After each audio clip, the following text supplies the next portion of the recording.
And Flora, Um, could you maybe tell us more? I mean, you talked a bit about your research process and using old dictionaries and all that, but I was wondering if you could maybe just give us some examples or just one example or something that was, I mean, like major translation challenges you had, and also talking about the previous translations, the Rabassa and Grossman, and if they helped you in any way, or if they was a hinder or helped you. Yeah.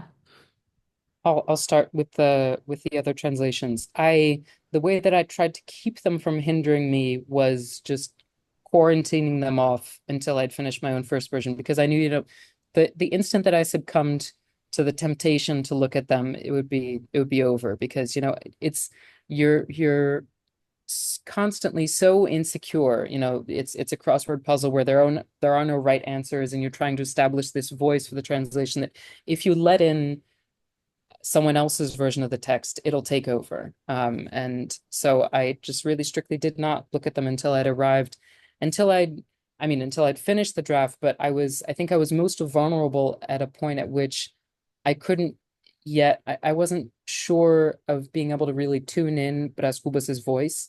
That was, I don't know, for maybe the first quarter of the book, it was real torture. I was really questioning my life choices and my dissertation choices. And after that, it went more smoothly. And once I'd made it all the way through and, revised my work, then I felt really comfortable to look at my predecessors. And I felt immensely privileged. I had so many tools that they didn't have at their disposal.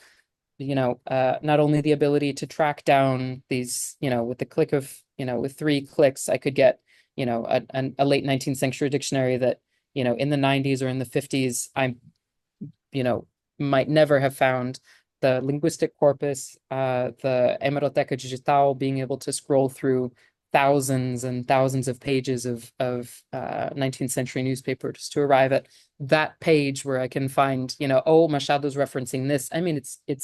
It's magic. So I felt immensely privileged.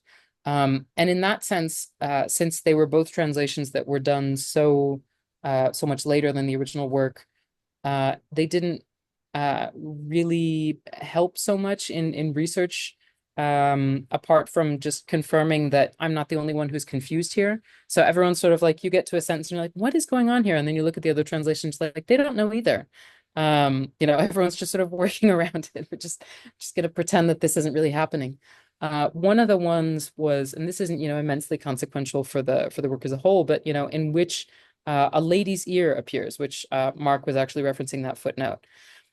And it's just like, what is going on here? This is the chapter of the title. This is the title of the chapter, and no ear is ever referenced after that. So it's like, is this a trick? Is this nonsense? And it wasn't sitting right with me because it felt like gratuitous nonsense in a way that Machado isn't known for, doesn't do anywhere really else in the book. I felt like I'm working with a watchmaker, here. He's not doing things, nothing is random here. So I've got to find at least the rhyme and the reason here. And this was something, I don't believe that he had changed it in any. So first I look at the other editions, and he hadn't changed it, if I'm not wrong, in any of the editions. It's like, he's very certain about this. We don't have access to any original manuscript, so I didn't have any help there. And there was something about, the ear of something. And I have no idea. You just get into sort of a fugue state. I have these tools, I have these dictionaries, and I have these newspaper databases, and I have these linguistic corpuses. And I'll just sort of, most of my research method is relentlessly searching different iterations, until I can get closer to something.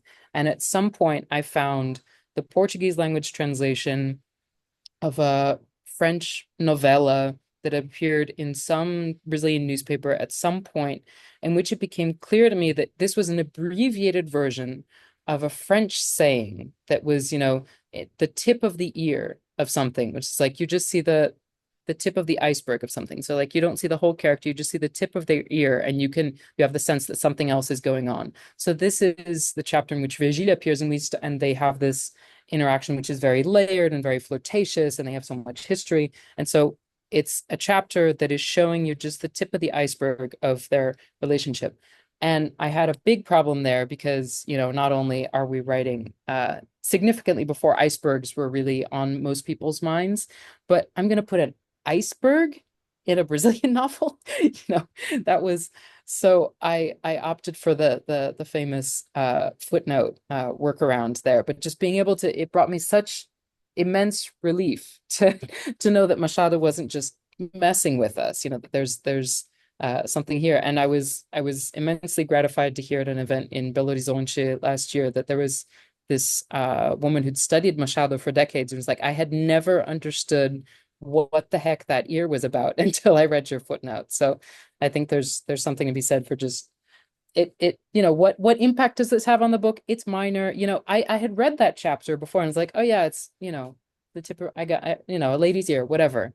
And then we just sit down and stare at it.